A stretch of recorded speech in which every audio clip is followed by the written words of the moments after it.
Salut, salut, ici Johan, très heureux de vous retrouver avec Morgane. Salut Morgane. Hello Johan, hello tout le monde.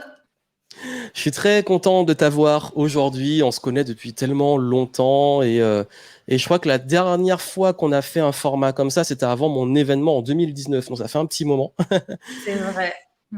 et le monde a radicalement changé. Et aujourd'hui avec Morgane qui est là depuis un bon moment quand même dans l'entrepreneuriat, sur le web et tout. J'avais presque envie de dire qu'on allait faire un peu les boomers du web, mais en plus, t'es là depuis encore bien avant moi. Et j'avais vraiment envie de partager avec vous, à travers l'expérience de Morgane, des conseils pour comprendre comment ça a évolué, les enjeux d'aujourd'hui, notamment la concurrence, les marchés qui ont changé, peut-être aussi les règles du jeu, comment ça a évolué les dernières années, et aujourd'hui, comment surmonter les principaux blocages que vous avez dans l'entrepreneuriat. Donc, juste avant de commencer, bien entendu, j'aimerais, Morgane, que tu te présentes, juste pour ceux qui ne te connaissent pas. Yes, alors rapidement, moi je suis Morgane Février, j'ai deux passions dans la vie, l'humain et la technologie. L'humain parce que j'ai toujours voulu essayer de comprendre et de savoir comment le cerveau fonctionne, parce que moi-même, je me suis aperçue super tôt que mon cerveau, il était monté à l'envers, comme on dit, avec du 10 sur 10, du dyslexique, du dyspraxique, du 10 sur 10. Et du coup, j'ai fait psycho et puis j'ai fait neurosciences appliquées. Et derrière, j'ai le côté technique, un peu geek, un peu technologique, où j'aime bien savoir depuis très longtemps aussi comment ça fonctionne, comment fonctionnent les machines. Alors aujourd'hui, on rentre dans l'intelligence artificielle, on va peut-être en parler aussi un moment, mais Ouais. voilà, moi, si vous voulez, pour vous donner l'anecdote, avant l'an 2000, je ne donnerai pas cette date, mais avant l'an 2000, je disais à tout le monde, Internet va révolutionner le monde, on va tous communiquer avec, ça va être un truc de malade. Et les gens ne comprenaient pas ce que je disais. Il faut savoir qu'à cette époque-là, les gens n'avaient pas d'ordinateur, n'avaient pas Internet, n'avaient Oui. rien. Et moi, ça faisait déjà quelques temps que je l'avais. Et pareil pour les téléphones, et pareil en 2014 avec le Bitcoin. Bon. Donc, c'est pourquoi? Parce que je m'intéresse vraiment à ça, parce que je veux aussi, dans une démarche de comprendre et dans une démarche aussi de mettre la technologie au service de l'humain et pas l'inverse. Et puis donc du coup, voilà, ça fait, j'ai fait 10 ans de salariat. Là, ça fait un peu plus de 11 ans maintenant que je suis entrepreneur et j'accompagne du coup ce que je sais faire, c'est-à-dire principalement les entrepreneurs à trouver leur cap, leur sens, leur direction, avec des programmes de coaching, avec un petit peu de marketing, voilà, en remettant l'humain et la technologie au service de l'humain et l'humain au centre. Voilà. Super, et ça me tenait à cœur aussi que tu sois là parce que je sais que toi, tu cares vraiment. Tu as à cœur de prendre soin des clients, d'apporter de la valeur parce qu'on est quand même dans un domaine où il y a vraiment de tout. Il y a des personnes qui ont vraiment envie d'aider, d'autres sont plus opportunistes et je sais que toi, tu as vraiment ce côté, en plus du côté geek qui aime rechercher les nouvelles façons de faire et tout, tu as aussi ce côté très humain voilà, tu veux vraiment que les gens réussissent, tu veux les accompagner. Parfois aussi, forcément, quand les personnes ne suivent pas toujours, on a un petit peu envie, allez, vas-y, bouge-toi, et puis on y met plus d'émotionnel. Et pour moi, c'est quand même important parce que quand on fait ce métier, il faut vouloir aider les gens.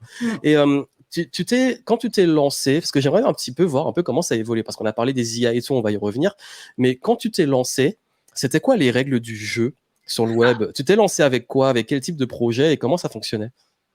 Je me suis lancée en 2012 en me disant, Morgane, il faut que tu trouves une idée qui va révolutionner le monde, quelque chose d'innovant, forcément dans la technologie. Alors moi, j'étais dans le produit, dans les nouvelles techno, quand même, en tant que salarié.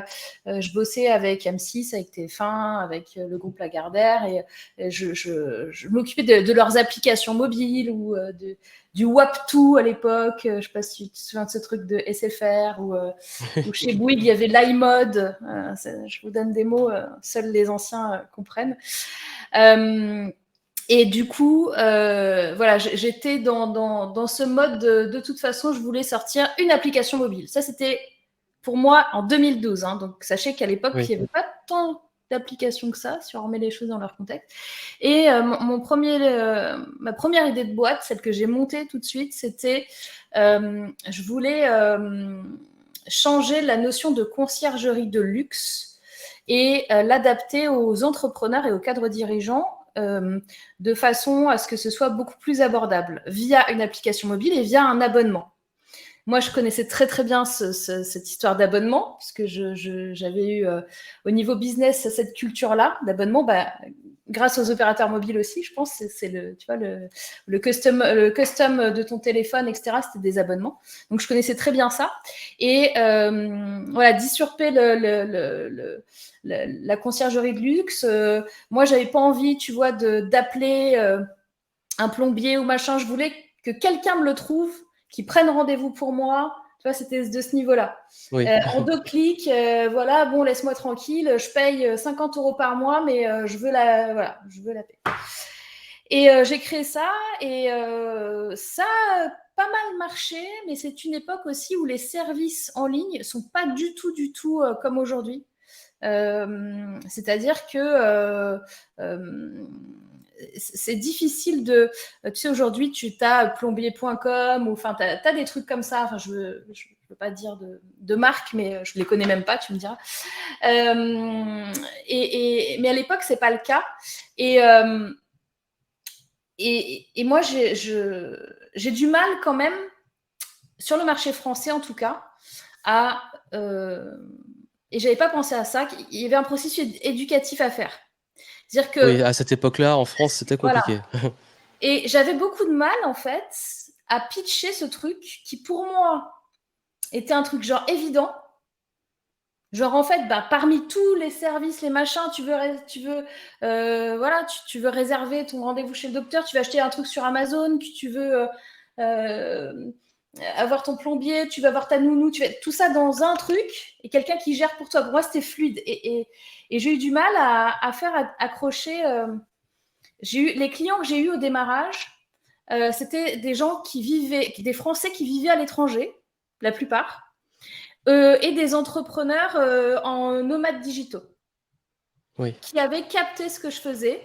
Et il y avait aussi quelques personnes qui utilisaient déjà la conciergerie et qui voulaient tester mon service par rapport à du John Paul ou des trucs très très chers. À la base, conciergerie de luxe, c'est genre 400 € par mois. Moi, je te parlais de 50 €, tu vois. Donc, c'était Oui, vraiment, donc les early adopters, c'était les gens qui étaient quand même déjà bien éduqués à ce voilà. type de besoin. Ouais.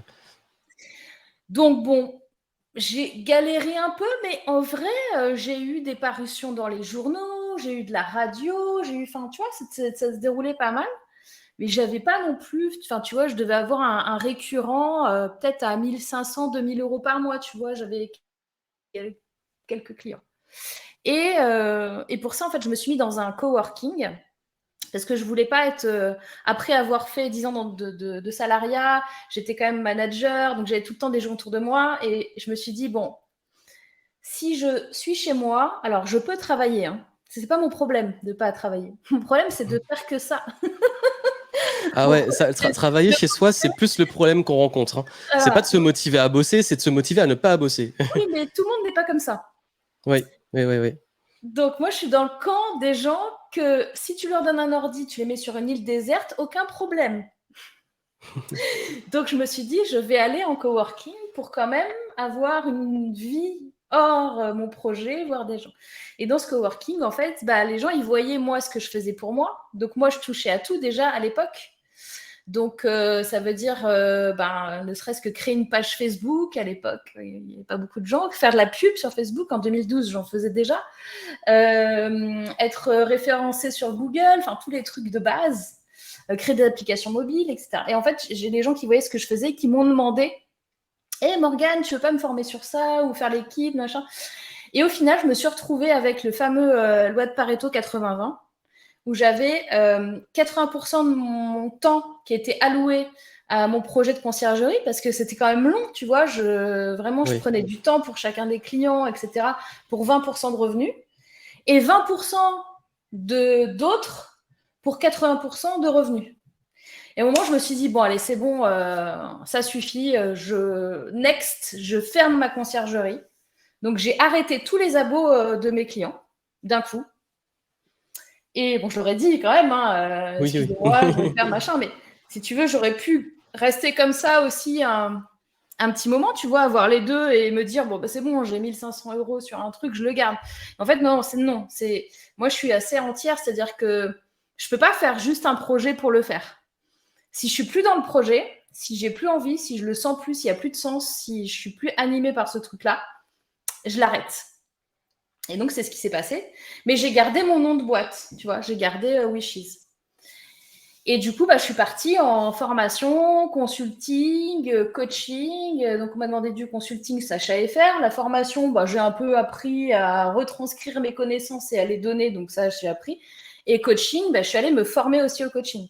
Puis après, je me suis formée à l'hypno, à la PNL, tout a dérivé. Et puis, à un moment donné, voilà, j'ai créé plusieurs...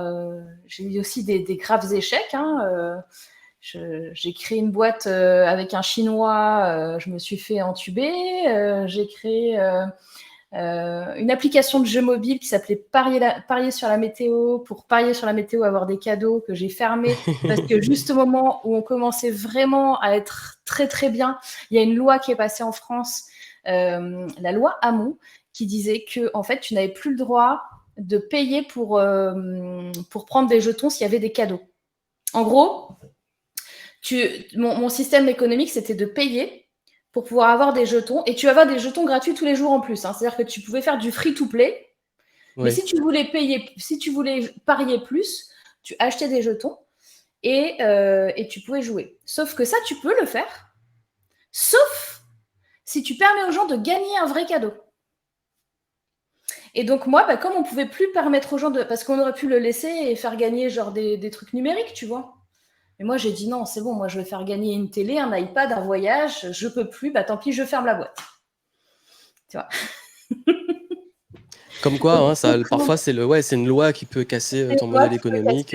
C'est les gens, donc là, c'est une mauvaise association, j'ai eu aussi. Enfin, voilà. Donc, ces 10 dernières années, j'ai monté 3 boîtes et demie.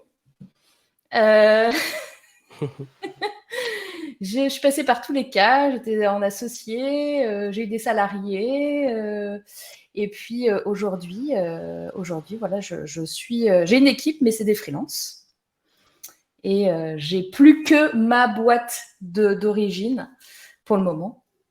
Et je suis open à plein de projets encore, mais voilà. Oui, puis après, c'est aussi, comme tu l'as dit, c'est une boîte Pareto. C'est que il y a beaucoup cette culture de faut créer plein de boîtes, plein de projets, mais on peut le faire, mais au bout d'un moment, on se dit, si c'est peut-être là que j'ai envie de plus mettre d'énergie, de temps, de ressources, on va le faire. Et après, ça peut évoluer, ça peut changer. Donc, je pense que c'est important aussi de le rappeler. Et pour toi, c'est quoi peut-être, si on va aller sur la partie peut-être un peu plus web marketing, parce que tu es arrivé dedans malgré toi, parce que finalement, ton projet était un laboratoire. Ça a été un labo sur lequel tu as appris le web marketing. C'est un peu comme ça que j'ai commencé aussi. C'est que moi, j'avais surfé un peu l'époque des réseaux sociaux et des forums. Chacun avait son réseau et tout. Moi, j'ai fait ça sur les sports de glisse. Ça a jamais beaucoup pris. Ça a un peu pris, mais j'ai appris avec ça le référencement, le web marketing, aller sur Facebook, les groupes. J'ai pas utilisé trop la pub parce que j'étais encore étudiant, donc j'avais pas forcément les ressources pour aller payer de la pub. Mais 2012, 2012, c'était l'iPhone 4, je crois, qui était là, parce que j'avais fait mes vidéos avec à New York quand j'ai commencé YouTube. Et pour toi, c'est quoi à ces moments-là, il y avait quand même des trucs qui marchaient, d'autres qui marchaient plus. C'est quoi pour toi les choses qui ont vraiment, vraiment beaucoup évolué dans ces codes, notamment du web marketing? Qu'est-ce que tu as vu exploser? Qu'est-ce que tu as vu peut-être mourir? C'est quoi ta perspective par rapport au recul que tu as sur la dernière décennie? À l'époque, si tu veux, la grosse différence avec maintenant, c'est que si tu voulais avoir une visibilité, déjà, il fallait être bon en SEO, en Search Engine Optimization. Ça veut dire qu'il fallait que tu saches comment faire pour te faire référencer dans Google. Parce que sinon, tu étais un peu plus dans la merde qu'aujourd'hui. Et oui. Et à l'époque, quand tu avais un site et que tu étais bien référencé, juste un blog, et que tu mettais de l'ADS, donc de la publicité, par exemple Google, tu gagnais de la thune. Tu faisais rien, entre guillemets, tu créais tes articles et puis tu avais des sous qui tombaient. Oui, c'était l'époque on faisait beaucoup des sites de niche, des blogs de niche, où on générait beaucoup d'articles, on payait des gens pour écrire des articles. Il n'y avait pas encore ChatGPT pour les écrire.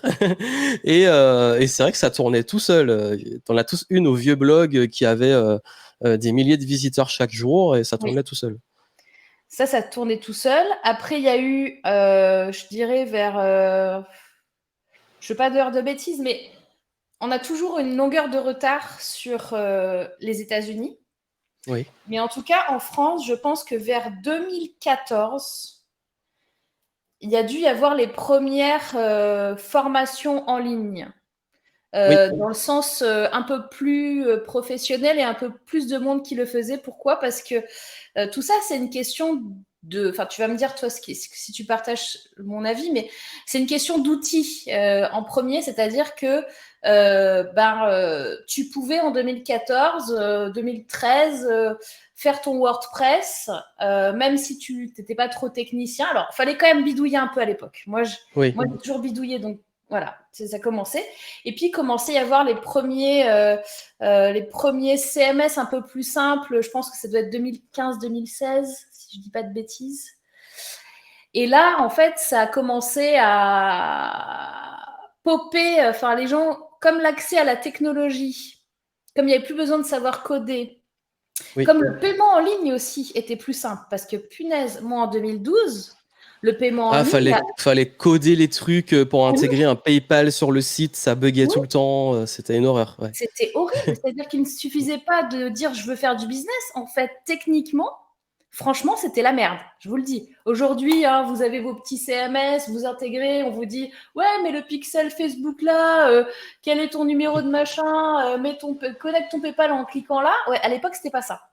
Ouais. Donc, en fait, la barrière technologique était forte. Bon, des gens comme toi et moi, c'est pour ça aussi qu'on savait qu'on était là avant, parce que ça, c'était pas trop une barrière quand même. Enfin, ni toi ni moi, on est codeurs, mais on bidouille. Oui, après, j'ai une partie de mes études, c'est l'informatique et du code. Alors, je suis pas codeur, mais je sais un peu programmer du web et tout. Ouais. Moi, je m'étais intéressée en apprenant un peu toute seule, tu vois. Oui. Mais incapable de coder un site en entier, vraiment, tu vois, sans WordPress. Mais en plus, ça n'avait pas de sens, qu'on avait tellement de... Le CMS qui faisait tout. Après, c'était plus aller dans le code pour intégrer des trucs. Donc, c'était... C'est ça. Ouais. Mais oui, c'est vraiment le moment où ça a vraiment commencé. 2012, enfin, de toute façon, avant 2010, c'était clairement les sites, les blogs, les forums. Ouais. C'était tout ce qui était... alors, comme tu disais, tu faisais du AdSense, le truc, tu avais du trafic, ça cartonnait. Après, c'est vrai que comme tu l'as dit, 2012, 2013, 2014, on a commencé depuis peut-être 2011 pour les pionniers. C'est là qu'on a commencé. Il n'y avait pas encore vraiment les formations, mais il y avait plus les e-books. C'était la mode des e-books. Et les e-books, tu créais ton petit PDF et tu le vendais sur ta page. Et moi, c'était pire parce que la première formation, je l'ai lancée en 2012. Et pareil, j'avais lancé, c'était un bouton PayPal, quoi. Le truc, c'était, t'as une page de vente sur un WordPress et t'as un bouton PayPal et les gens, ils payent via ça.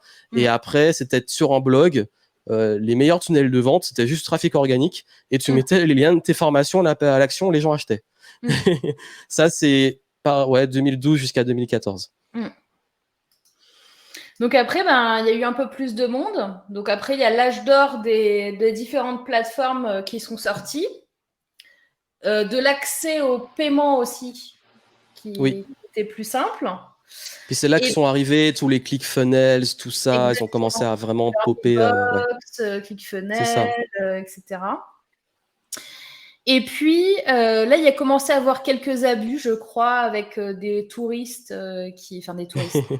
des gens qui veulent faire du cash rapidement et qui racontent n'importe quoi. J'ai l'impression que c'était déjà là en 2011. Mais c'est vrai que ça a empiré. Ça a empiré. C'est qu'ils étaient plus rares. Là, on a open à plus de gens.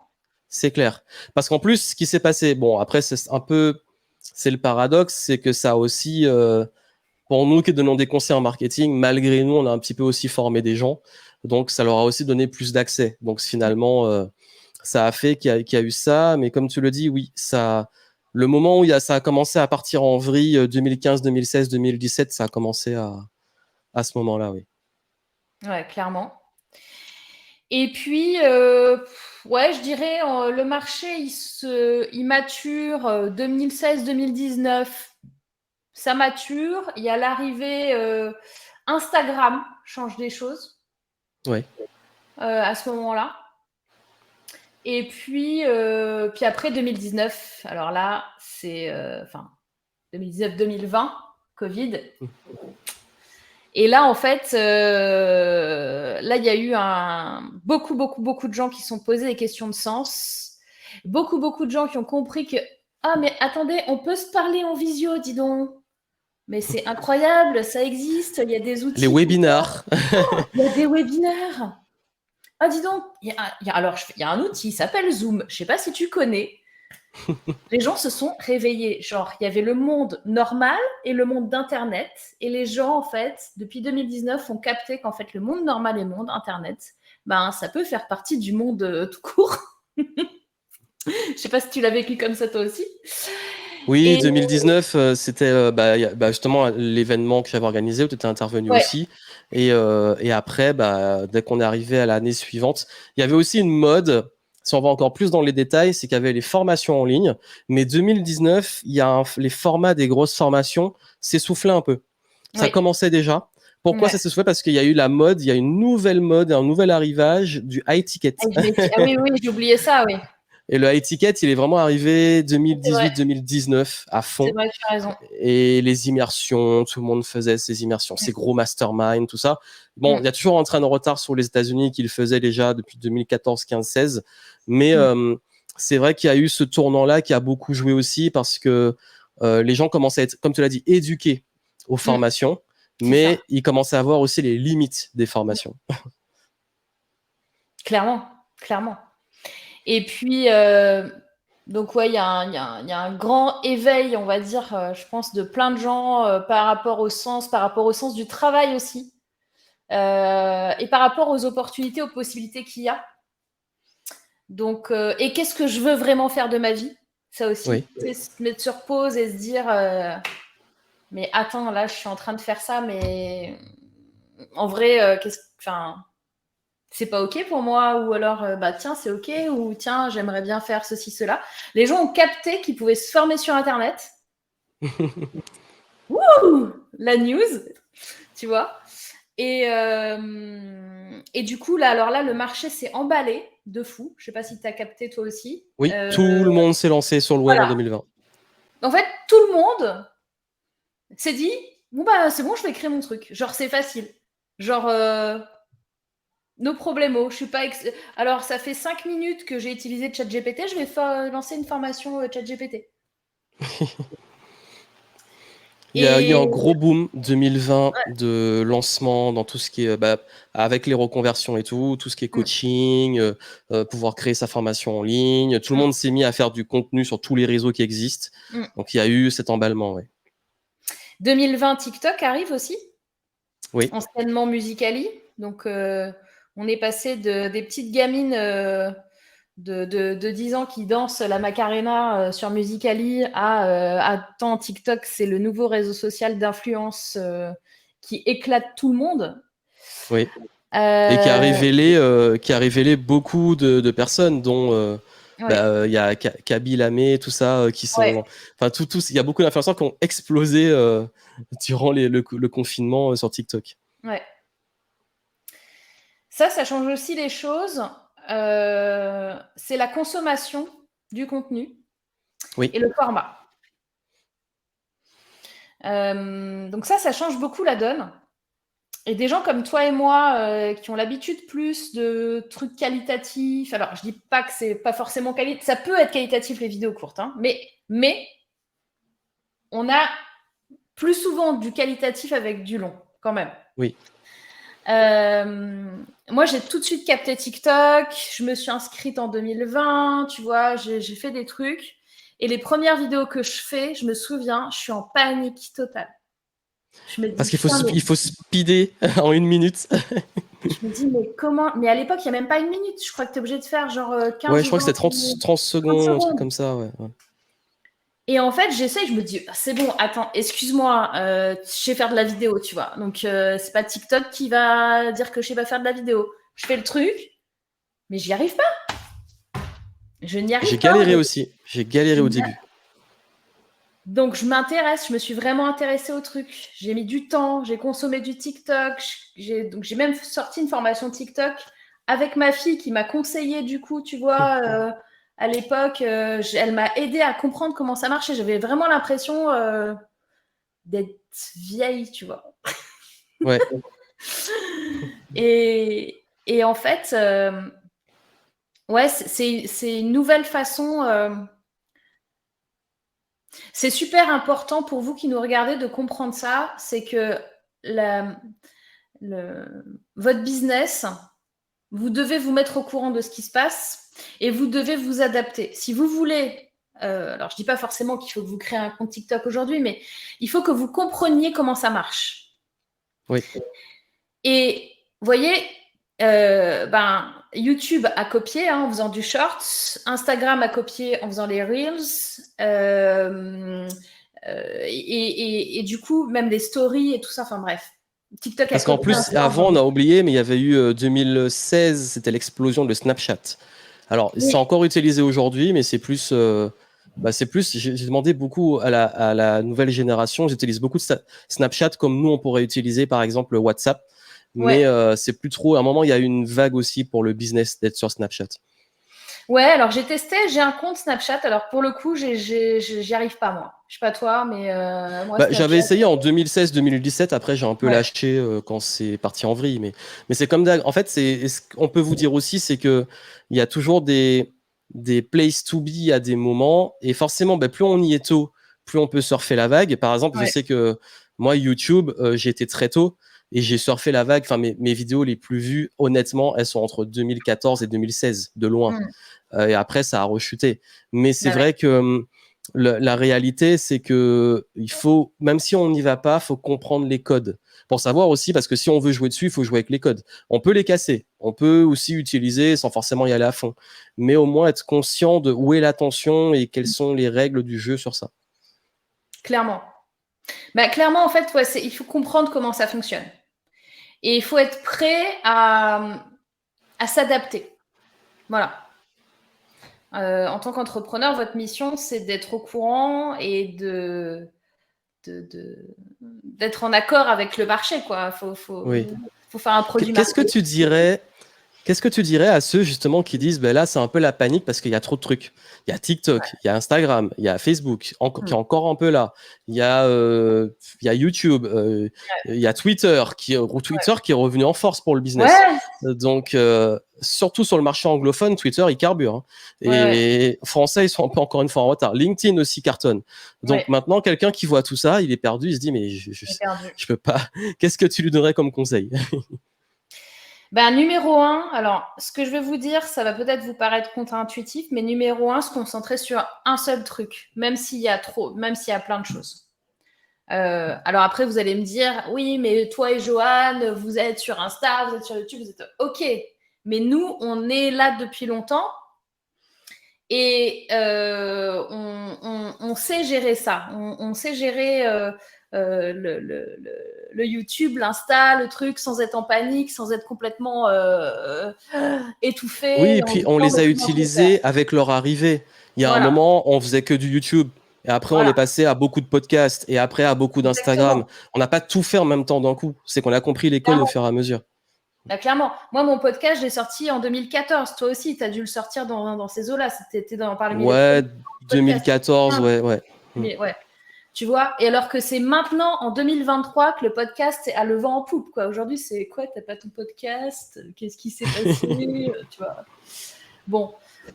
Donc, concentrez-vous sur un seul. Et là où vous devez aller, c'est là où le format vous convient le mieux. Alors, c'est peut-être un peu bizarre ce que je vais vous dire, mais où vous éprouvez le plus de joie quand vous le faites. C'est très important. Voilà. C'est-à-dire que faire du contenu pour faire du contenu, vous allez tenir 2 semaines et après, vous allez jeter votre téléphone. Non, mais vraiment. Donc, le rythme, c'est le plus possible. Je ne vais pas vous mentir là-dessus. Il faut être régulier. Mais le plus possible qui vous va. Donc, si vous vous dites, ouais, moi, ce qui me convient le mieux, c'est de créer du contenu 1 fois par semaine. Niveau stratégie marketing, moi, je vous dirais de faire plus, mais si vous le sentez comme ça, faites-le comme ça aujourd'hui. On y va étape par étape. Hein. Je veux dire, peut-être qu'il vous faut 6 mois de je publie 1 fois par semaine pour passer à 2 fois par semaine. Vous voyez? Donc, il faut voir les objectifs. La régularité est plus importante que l'intensité. Voilà, court, moyen, long terme. Donc, ça veut dire que si vous êtes régulier 1 fois par semaine, c'est très bien. Commencez par ça. Vous mettez pas la pression en vous disant Oui. oh, on m'a dit qu'il fallait que je publie 1 fois par jour sur TikTok, il faut que je publie 3 fois par jour, et puis il faut que je regarde, en fait, il faut que je publie à 19h, machin. Stop. Où est ton plaisir de créer du contenu? Donc, retrouve le plaisir de te dire ok, chouette, là je vais créer du contenu. Les gens qui sont en panique en se disant ouais, c'est chronophage, gna gna gna. Moi j'ai une solution pour ça. Si vous voulez, vous décidez de vous dire voilà, je prends une journée ou une demi-journée dans ma semaine où je fais que ça. Ça veut dire par exemple, je sais pas, vous vous dites le mercredi après-midi, c'est là où j'ai le plus de temps. Et là, je vais créer le contenu. Je vais le créer. On n'est pas dans la réflexion de ce que je vais faire. La réflexion, vous ayez toujours un carnet et un crayon à portée de main. Notez des idées de ce Oui, que... la créativité, c'est tout le temps. C'est remplissez vos boîtes à idées. Ouais. D'accord. Créativité, c'est tout le temps.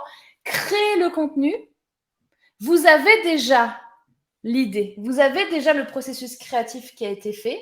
Et là, vous le créez, c'est-à-dire il devient matière. Vous prenez votre téléphone, vous prenez votre appareil photo, vous prenez votre caméra, et là, vous créez, ou vous écrivez. Et vous vous dites, OK, là, pendant 2 heures, je fais que ça, et que ça uniquement. Et peut-être que vous allez créer, je sais pas, un contenu, ou 2, ou 3, ou 4, ou 10. Ça va dépendre de vous et de ce que du format aussi peut-être, parce que peut-être qu'une vidéo ça prend plus longtemps qu'un texte, ou j'en sais pas, ça dépend de vous. Et ce truc-là, vous allez du coup planifier, c'est-à-dire que si vous avez réussi à créer 4 contenus, et vous vous dites, écoute, comme je le fais une fois par semaine, je vais planifier sur 4 semaines. Et vous le faites, vous planifiez sur 4 semaines. Et la semaine d'après, même si le contenu est planifié, vous refaites votre session de création de contenu. Peut-être que vous allez faire un contenu, peut-être 4, peut-être... Mais vous avez beaucoup moins la pression parce que vous avez déjà 3 semaines d'avance. Vous voyez ce que je veux dire? Ça, c'est hyper important à comprendre parce que pour intégrer le fait d'avoir du fun et de la joie quand vous créez, si vous vous mettez la pression sur attends, j'ai dit que je publiais tous les jeudis et en fait là, on est mercredi à 22h59 et je sais toujours pas ce que je vais publier, nanana. En fait, vous n'êtes pas dans une bonne énergie. Et le truc que vous allez fournir, en fait, ça va pas marcher. Vous voyez ce que je veux dire? Parce que du coup, vous n'allez pas être bien pour le faire. Vous n'allez pas être confort et ce sera pas confort à regarder non plus. Oui. Voilà, c'est mon petit tips là-dessus. Et voilà, se mettre un objectif, structurer le quand on crée. Quand on crée, c'est pas tu vois, les gens, ils mélangent processus créatif et création de contenu, ce qui est complètement différent. C'est la Oui, production en plus, le et la... processus créatif, il va chez tous les créateurs, même les artistes et tout, ils écrivent leurs textes tout le temps, ils vont pas arriver, je dois sortir un album dans une semaine et je vais charbonner pour écrire mes textes et enregistrer. Il y a tout un processus en amont qui est fait. Et après, c'est un rythme et c'est important que tu le dises. Et d'ailleurs, je vous recommande aussi, parce que nous, on crée du contenu depuis très, très, très longtemps, et sur aussi l'après, ne vous perdez pas uniquement sur les chiffres, les likes et tout. Ne passez pas votre vie à regarder ça, parce que ça peut vite détruire votre, on va dire, estime et ego. Ouais. Et je conseille vraiment de prendre du recul dessus et pas oublier qu'il y a non seulement un enjeu où les gens vont finir par voir et comprendre, et que même s'il n'y a pas d'engagement, les gens voient et comprennent ce que vous faites. Je dis beaucoup ça à mes clients. Même s'il n'y a pas d'engagement tout de suite, les gens comprennent et savent penser à vous quand il le faut. Et aussi, c'est que c'est une régularité qui prend du temps, mais n'oubliez pas qu'il y a derrière un enjeu business. Et l'enjeu business, pour moi, les vraies statistiques, entre guillemets, c'est que là, on est purement sur de la visibilité, mais derrière, il faut aussi de l'attraction, de l'acquisition et avoir des clients.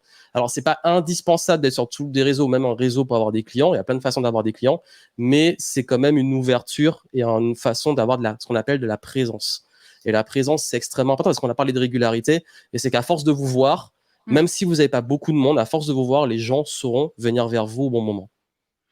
C'est ça, et je sais aussi qu'il y a plein de gens parmi vous qui ont peut-être peur de se dire non mais attends, je vais quand même pas republier ce contenu que j'ai publié le 12 juillet 2021, tout le monde va s'en apercevoir. Non, je vous assure que non. Donc, surtout dans les formats courts d'aujourd'hui, c'est très, très, très... Les gens oublient, hein, même d'une semaine à l'autre. Réutiliser les contenus qui ont marché. Attention, ça aussi. Ne vous dites pas, ah, ce truc-là, il n'a pas marché en 2021, du coup, les gens l'ont pas beaucoup vu, et du coup, je vais republier ça. Erreur stratégique. Ça, c'est un peu comme l'erreur, tu sais, pendant la guerre, quand ils regardaient les avions anglais, ils regardaient où est-ce que l'avion était touché et ils renforçaient ces endroits-là.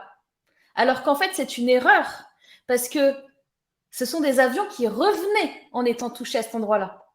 Ça veut dire qu'en fait, il fallait faire l'inverse, il fallait renforcer là où il n'y avait pas de trou, parce que c'était là où les autres avions étaient tombés, tu vois. Donc là, c'est pareil sur la création de contenu. C'est attachez-vous vraiment à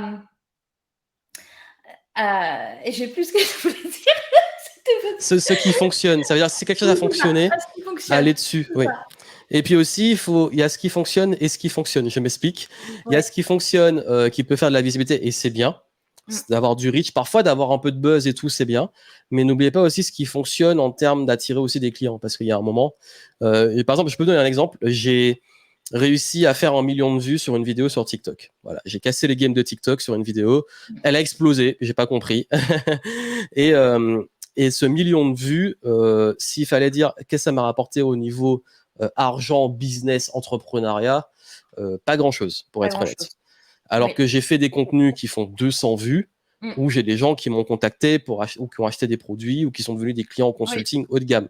Donc, faut pas non plus, c'est bien de voir au piste ce qui marche pas, mais c'est important quand vous avez des clients, de leur demander quel est le contenu et quelles sont les thématiques qui les ont attirés chez vous.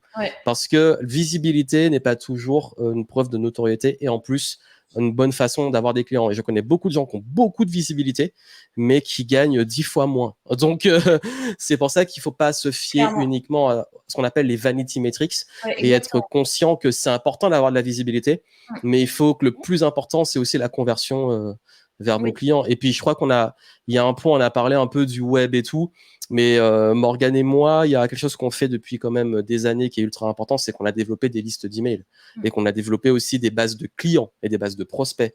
Et ces bases-là, notre Instagram, notre YouTube, tout ça, il peut sauter. On peut arrêter de faire du contenu aujourd'hui. On peut vivre avec ces listes pendant très longtemps. Et ça, c'est important de se rappeler qu'il faut aussi construire les choses sur le plus long terme parce que juste compter sur les réseaux, au bout d'un moment, vous n'avez pas le pouvoir dessus, vous n'êtes pas propriétaire. Un algorithme qui change, votre compte qui est planté pour X raison, ça peut amener à des problèmes comme ça. Il me semble que toi, tu avais eu un problème une fois avec ta chaîne YouTube, je crois. Genre YouTube, tu avais strike, on ne savait pas pourquoi. Ouais, je venais de passer les 20 000 abonnés il y a quelques années et d'un coup, comme ça, mais on m'a dit votre chaîne a été supprimée, bloquée. Ouais, voilà. Tu te connectes, t'imagines, tu te connectes, c'est ça. Votre chaîne est supprimée. Et tu fais what? T'as 20 000 abonnés, t'as bossé pendant des années sur ta chaîne YouTube, t'as plein de vidéos, t'es content de ton travail et du jour au lendemain, on supprime tout. Et ils me l'ont remise en place aussi vite qu'ils l'ont supprimé sans jamais eu d'explication. Et depuis ça, je peux vous dire que je sais que le plus important, c'est pas que la plateforme, c'est de l'acquisition, mais mon business ne tient pas dessus. C'est-à-dire que il y a un levier d'appel à l'action qui fait que le plus important, c'est que les gens se rappellent de nous et qu'on ait leurs coordonnées pour les contacter à tout moment. Et comprenez que sur des grosses boîtes américaines comme ça, vous avez zéro pouvoir. C'est-à-dire que vous allez pouvoir aller pleurer pendant des heures, vous n'aurez jamais personne au bout du fil. Et vous pouvez rien, vous êtes total impuissant. Donc le pouvoir est dans la liste. Récoltez les leads le plus rapidement possible. D'ailleurs, je pense qu'on a tous connu, je ne connais pas un sur le business en ligne qui n'a pas un jour eu un compte Facebook qui a été bloqué de publicité. Ah ben moi, il a été bloqué. Ce truc-là, c'est infernal. Et pour aller le récupérer, c'est mort. C'est mort. Faut refaire tout le pixel, faut tout recréer, etc. Donc, j'en ai eu 2 supprimés. En plus, à chaque fois, les raisons, elles sont pas claires. Alors qu'on fait un truc propre. Donc, vous ne correspondez pas qu'est-ce que c'était aux mentions. C'est un truc bateau, quoi. La règle éditoriale n'est pas respectée. Oui, et puis tu cherches, mais c'est quoi la règle? C'est ça. Elle est où? Mais YouTube, c'est pareil. Hein. Ok, j'ai pas respecté une règle, mais dites-moi au moins que je puisse éviter l'erreur. Alors, Facebook, aujourd'hui, ils sont devenus un peu plus cool, j'ai l'impression. Ou alors, peut-être parce que passer un certain montant d'investissement et le fait d'être en contact aujourd'hui avec eux, peut-être que c'est mieux géré, mais je sais qu'il y a un moment où ils balançaient tes comptes comme ça. Mais en tout cas, de ça pour vous dire, oui, c'est important. Les règles ont changé, il faut être conscient, mais il ne faut pas oublier les vrais enjeux du business. Et ça fait une vraie différence. Pour toi, c'est quoi l'impact pour toi des IA aujourd'hui? Parce que ça, c'est quand même le truc 2023 qui est arrivé en force. Mais c'est arrivé à une vitesse. En début d'année, je faisais une vidéo sur ChatGPT. Ça commençait. Mais genre en mode, on l'utilisait beaucoup, mais c'était encore un peu nouveau. Et 3 mois après, le truc, c'est partout, quoi. Même dans ma famille, même les plus âgés, ils en parlent. Donc, j'ai oula. Comment tu vois, toi, les IA? Moi, je pense qu'aujourd'hui, il y a très, très, très peu de gens qui se rendent compte, qui comprennent ce que c'est déjà, qui se rendent compte du potentiel et qui n'ont pas encore compris qu'on a changé de monde. On a complètement changé de... Là, plus rien ne sera pareil, plus jamais. Ouais. Moi, c'est comparable à l'arrivée d'Internet. C'est comparable au téléphone, au Bitcoin, à toutes les références qu'on a fait jusqu'à maintenant, en encore plus fort. Parce que la courbe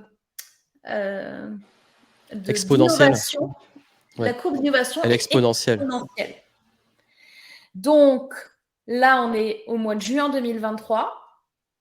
Honnêtement, dans 3 mois, il peut y avoir un truc que même pas vous pouvez imaginer encore dans votre tête qui va être fait avec l'intelligence artificielle. Il va y avoir un changement. Déjà que là, il y avait une sorte de crise un peu sur le travail, avec justement tout ce qui s'est passé avec le Covid, le sens, le télétravail, le fait que les gens, ils ont capté qu'on pouvait faire plein de choses. Là, l'intelligence artificielle, elle va évidemment détruire des emplois, mais créer d'autres choses aussi. Oui. Donc, je pense qu'il faut repenser. Enfin, là, le changement de mindset, je pense qu'on va laisser beaucoup de gens sur le bord de la route qui ne sont pas prêts à entendre. Et ça va être très, très dur pour eux. Mais c'est le cycle de l'existence. Il y a des métiers qui disparaissent, il y a des choses qui arrivent. Ouais. Après, c'est vrai que là, il y a un enjeu éthique qui est extrêmement fort. Je pense même d'ailleurs que les gens, on se trompe de frayeur. Les gens ont peur des IA par rapport au métier. Pour moi, c'est pas le vrai enjeu. Pour moi, les IA, par exemple, exactement ce qu'on a vu dans le premier épisode de la nouvelle saison de Black Mirror, le 2023. Je sais pas si tu l'as déjà vu. Sur le deepfake. Les IA plus deepfake, plus des IA qui créent des scénarios et qui font n'importe quoi avec votre image. Pour moi, ça, c'est là où les gens devraient vraiment flipper. Mais c'est un sujet beaucoup plus éthique et philosophique. Mais d'un autre côté, il faut justement être conscient et comprendre pour pas se dire le tsunami il est là et moi je résiste, je veux retourner à l'ancien monde, et plus se dire de toute façon le truc il est là. C'est terminé. Comment on le fait? Ouais. C'est comme tu l'as dit, la technologie elle est là, mais il faut qu'elle reste au service de l'humain. Et pas l'inverse. Et pas que on tombe dans le piège comme les réseaux sociaux. On peut l'utiliser, mais on peut aussi tomber dans un piège. Donc les IA pour moi ça va être aussi un enjeu.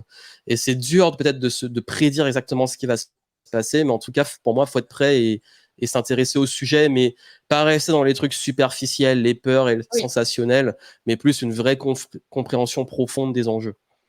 Jusqu'à maintenant, c'est ça, hein. C'est les trucs superficiels, c'est les headlines des journalistes, machin, avec des conneries monumentales dedans. Enfin, je veux dire, j'ai lu un paquet de trucs, hein, mais vraiment, et je vous parle de journalistes dans des gros journaux, des trucs connus, hein, je ne vais pas donner, mais des trucs de merde, excusez-moi, mais c'est le mec qui ne sait pas ce que c'est ChatGPT.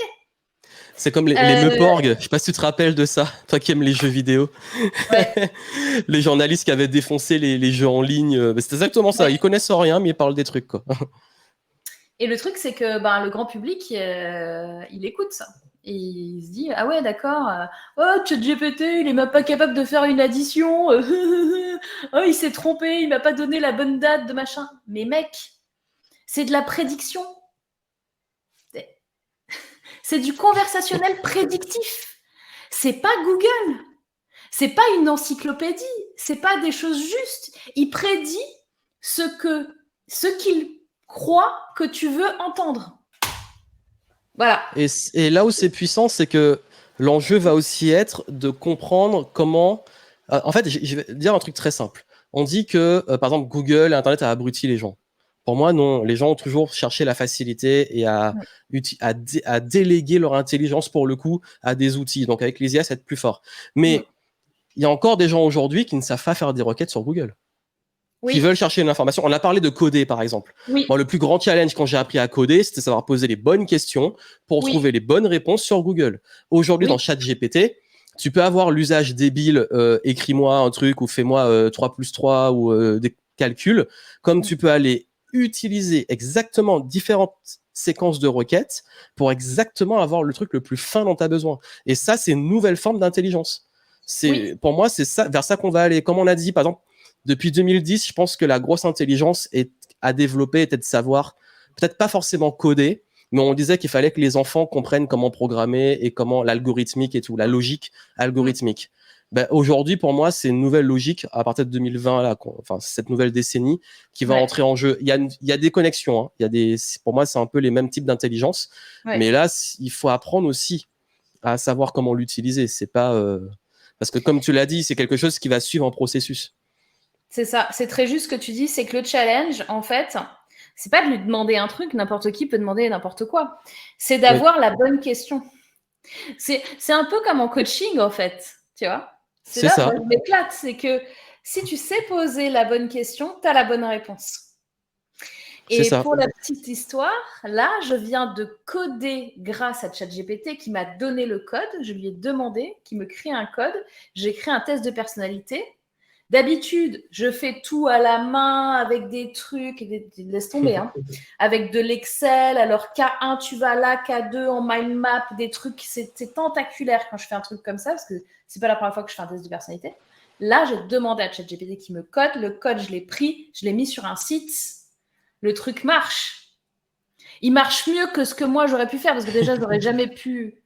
Je sais pas. Enfin, j'arrive à lire le code, mais je n'aurais pas pu faire ça. Mais je lui ai posé les bonnes questions pour le faire. Si là, tu tapes dans ChatGPT, fais-moi un test de personnalité et donne-moi le code, je peux t'assurer que ça ne marchera pas, ce qu'il va te donner comme réponse. Ben oui, puisqu'il faut tout un processus d'étapes et de parfois le corriger, de lui demander, OK, par exemple, même sur les textes, parfois je lui dis, écris-moi un texte. Par exemple, pour mon livre, j'avais un paragraphe, je lui dis, peux-tu me relire et me le rendre plus émotionnel? Et là, il me lâche un truc de dingue. J'ai dit, tu peux le refaire peut-être un peu moins émotionnel. OK, avec maintenant une tournure comme ça. Et à chaque fois, le truc, finalement, j'arrive à avoir le bon truc, mais c'est pas comme ça que ça vient. Et après, faut le voir un peu comme un jeu, essayer. Mais en fait, le gros message qu'on veut vous donner, c'est que oui, pour moi, c'est une vraie compétence qu'il va falloir développer. Déjà, avoir comprendre les enjeux, mais aussi savoir les utiliser. Parce que le truc, c'est comme les tablettes et les iPads, même les smartphones, quand c'est arrivé. Moi, je te jure, l'iPad, j'étais l'un des premiers en France, et même l'iPhone, étant un gros geek, j'étais parmi les premiers qui l'avaient quand ça sortait. Et les gens me disaient, ça sert à rien, l'iPad. C'est quoi, tu vas te torcher avec. On m'a sorti, tu vas te torcher avec, c'est pas du papier. C'est ça. Et 2 ans après, tout le monde l'avait. C'est comme en amphi, hein. J'avais un iPad dans mon amphi à la fin de mes études. Tout le monde disait, ouais, j'ai même un prof de vente qui a dit à lui, par exemple, l'une de ses motivations dans les 5 motivations de vente, lui, c'est la nouveauté. Et puis limite, il s'en moquait, l'iPad, ça sert à rien, c'est nouveau. Je peux te dire que l'année suivante, tout le monde avait son iPad. Donc, bon. Et je voulais finir parce que c'est vrai qu'aujourd'hui, il y a quand même un enjeu que c'est un sujet passionnant. D'ailleurs, je pense que peut-être un jour, on fera une table ronde dessus avec des personnes. Mais je voulais savoir, toi, par exemple, si on revient dans le business et les enjeux pour notamment beaucoup d'indépendants, parce que tu accompagnes des personnes dans ces profils-là et j'en ai beaucoup dans mon audience et moi aussi, je les accompagne. C'est quoi pour toi le principal challenge par rapport à aujourd'hui où il y a justement ces personnes qui sont en concurrence parce qu'il y a un marché saturé, qui sont aussi concurrence avec des IA, avec d'autres qui utilisent des IA peut-être mieux qu'eux ou moins bien qu'eux. Bref, pour toi, c'est quoi le gros enjeu là pour sortir du lot et s'en sortir dans les règles du jeu de 2023 et peut-être après? En fait, c'est sûr que tous les jours, il y a de la tentation. Quand tu vois des gens qui sont dans le même secteur que toi et que tu connais et que tu sais ce qu'ils font et ce qu'ils vont livrer derrière et que tu vois la promesse de vente et l'accroche, c'est un petit peu désespérant parce que tu te dis punaise, ça c'est encore des gens qui vont prendre des trucs chez lui, qui vont revenir chez moi et qui vont être dégoûtés. Alors qu'ils vont vachement hésiter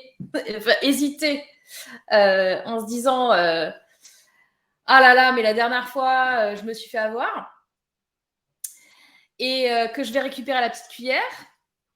Ah, on a récupéré beaucoup comme ça. Voilà. Donc, moi, mon conseil, c'est ne regardez pas ce que fait la concurrence, entre guillemets, la concurrence.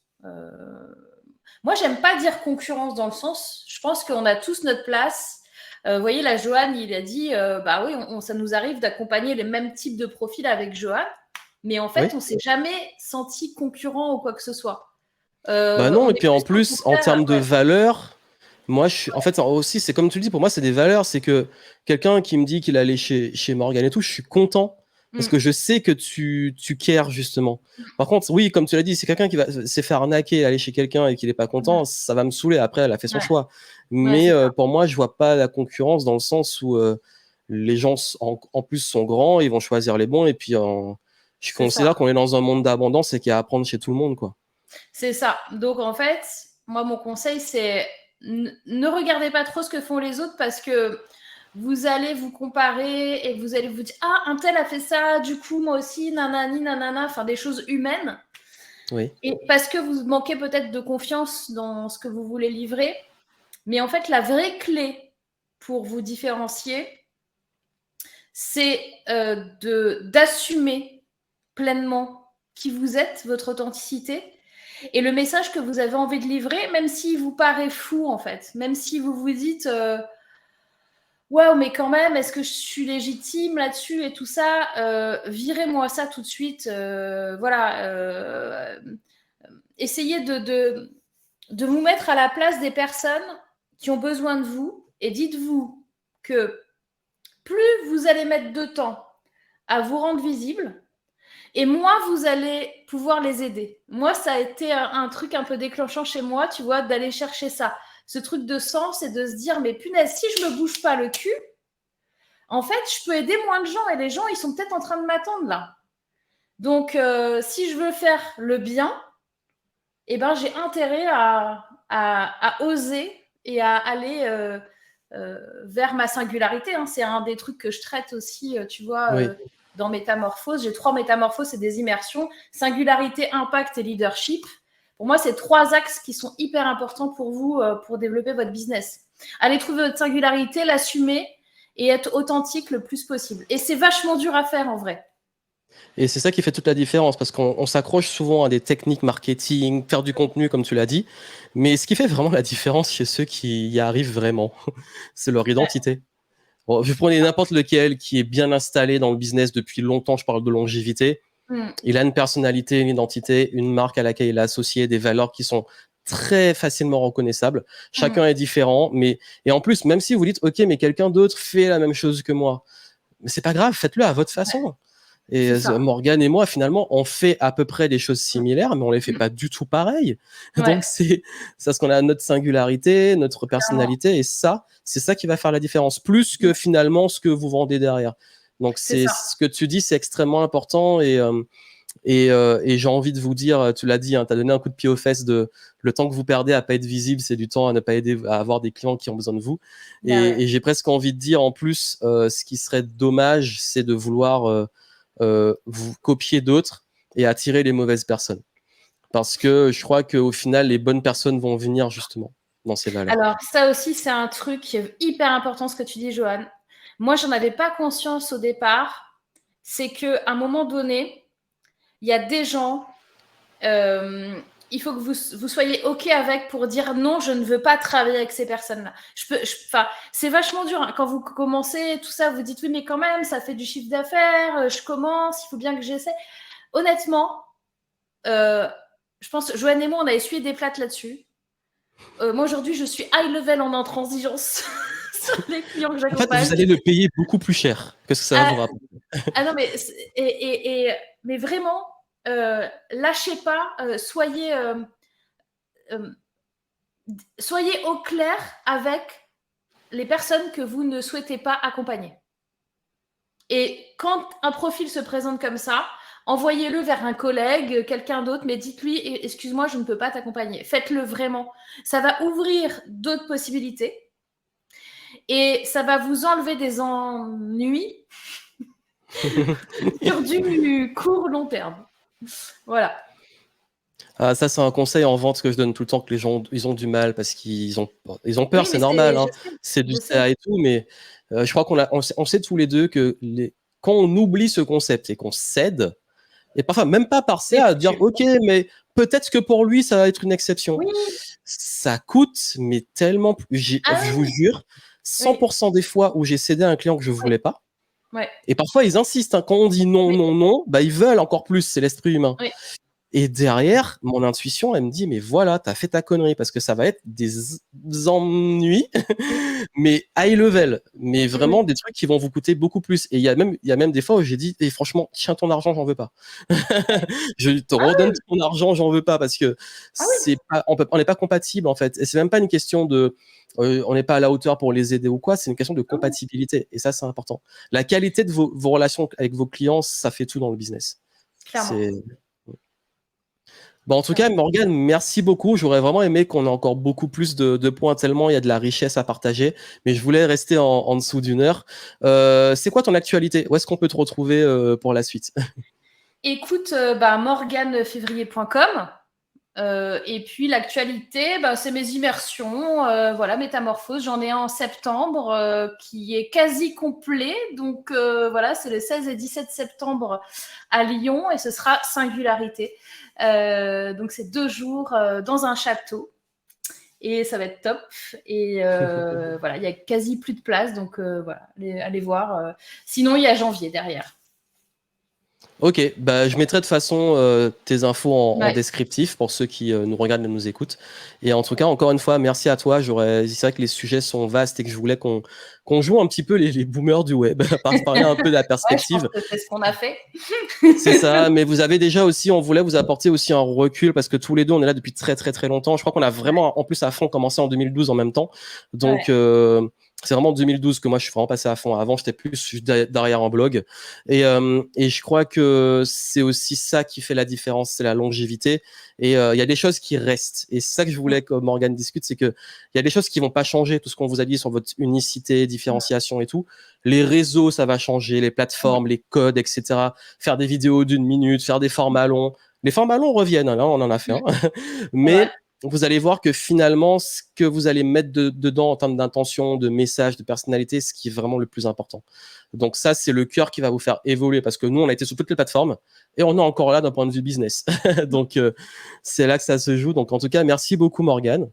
Merci. Et puis, je l'espère, on se retrouve très bientôt. Et puis, n'hésitez pas à aller suivre ce qu'elle fait. À très bientôt.